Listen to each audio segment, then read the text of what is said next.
Hello दोस्तों, मैं हूं मनीष चौरसिया। इस वीडियो में हम बात करने वाले हैं पश्चिम बंगाल के बारे में कि आखिर वहां पे ऐसा क्या हो रहा है जिसकी वजह से पूरा पश्चिम बंगाल जल रहा है। वहां पे जो लॉ एंड ऑर्डर है वो भी बिगड़ चुका है और ये बताया जा रहा है कि जो पश्चिम बंगाल है वहां पे हो सकता है कि राष्ट्रपति शासन लग जाए, क्योंकि वहां की जो कंडीशन है काफी ज्यादा बिगड़ चुकी है। पश्चिम बंगाल का एक जिला है जिसका नाम है नॉर्थ 24 परगना। वहाँ का एक गांव है जिसका नाम है संदेश खाली। वहाँ पे एक ऐसी घटना हुई है, जो महिलाएं वो सड़कों पे आ चुकी हैं क्योंकि टीएमसी के एक नेता है जिनका नाम है शाहजहां शेख है। इनके ऊपर सेक्सुअल हरासमेंट के जो आरोप है वो लगाए गए हैं महिलाओं के द्वारा। संदेश खाली की जो महिला है उनका आरोप है शाहजहां शेख है और उनके जो साथी हैं वो महिलाओं को उठा के उनके साथ जो दुष्कर्म है वो करते थे। और शाहजहां शेख और उनके जो साथी उन पे ये भी आरोप है कि फोर्सफुली उनके द्वारा संदेश खाली के जो लोग हैं उनकी जमीन को पोल्ट्री फार्मिंग के लिए हथियार लेते थे और उसको बाद में रिटर्न नहीं करते थे, जिसके बाद कई सारे जो लोग हैं उनकी जमीन को उनके द्वारा या फिर जो लोग हैं कब्जा लिया गया था। अब हम बात करते हैं कि ये जो मुद्दा है कब उठकर आया। तो इसका जो सबसे पहली शुरुआत है वो 5 जनवरी की होती है, क्योंकि वहाँ पे जो ईडी के कर्मचारी ऑफिसर है वहाँ पे रेड डालने के लिए गए थे, यानी जो शाहजहां शेख है उनको गिरफ्तार करने के लिए गए थे, क्योंकि शाहजहां शेख पर आरोप है कि उसके द्वारा जो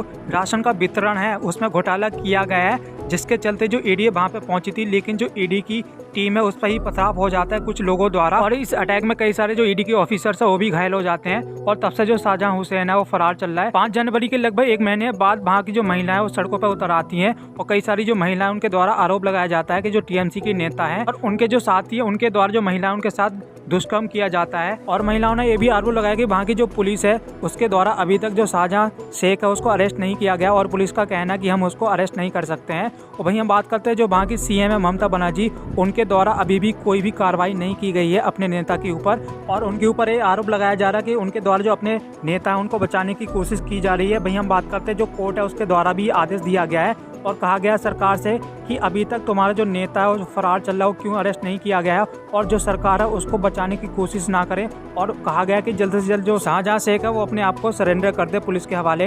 भाई हम बात करते हैं एनसीडब्ल्यू की जो चीफ है उनके द्वारा ये आरोप लगाया गया पुलिस के ऊपर और जो टीएमसी नेता है उनके ऊपर कि वहाँ की जो सिचुएशन है काफी ज्यादा बिगड़ चुकी है और जो महिलाओं पे अत्याचार हो रहा है उसके लिए जो पुलिस है वो भी जिम्मेदार है। और उनका ये भी कहना है कि जो पुलिस है उनके डीएसपी द्वारा ये कहा गया कि जो शाहजहां शेख है उसको अरेस्ट नहीं कर सकते क्योंकि उनके ऊपर जो पॉलिटिकल दबाव है वो पड़ता है, क्योंकि वहाँ की गवर्नमेंट नहीं चाहती कि उनका कोई नेता जेल में जाए जिसके कारण उनकी जो इमेज है उस पर इफेक्ट पड़े। सरकार द्वारा अभी तक कोई कार्रवाई नहीं की गई है। वहाँ की जो सीएम है वहाँ पे मिलने के लिए भी नहीं गई है, ना ही उनकी पार्टी की कोई भी सदस्य वहाँ पे मिलने के लिए गए हैं कि आखिर जो महिलाएं हैं उनके साथ हुआ क्या है। लेकिन वहीं हम बात करते हैं उनके द्वारा आरोप लगाया गया कि ये जो सब संदेश खाली में हुआ है वो आरएसएस और जो बीजेपी है उसके द्वारा किया गया है। एक तरीके से जो माहौल है बनाने की कोशिश की जा रही है सरकार के अगेंस्ट और ऐसे कई सारे अपोजिशन के लीडर हैं उनको वहाँ पे जाने नहीं दिया गया। वहाँ की जो पुलिस है उसके द्वारा रोका गया है, जिसमें हम बात करते हैं शुभेंदु अधिकारी जो बीजेपी के नेता है और जो अधीर रंजन है जो कांग्रेस के लीडर हैं उनको वहाँ जाने से रोक दिया। लेकिन जो शुभेंदु अधिकारी है उनको हाई कोर्ट से परमिशन मिल चुकी है कि वहाँ पे वो जा सकते हैं और महिलाओं के साथ क्या हुआ उसके बारे में वो पता लगा सकते हैं।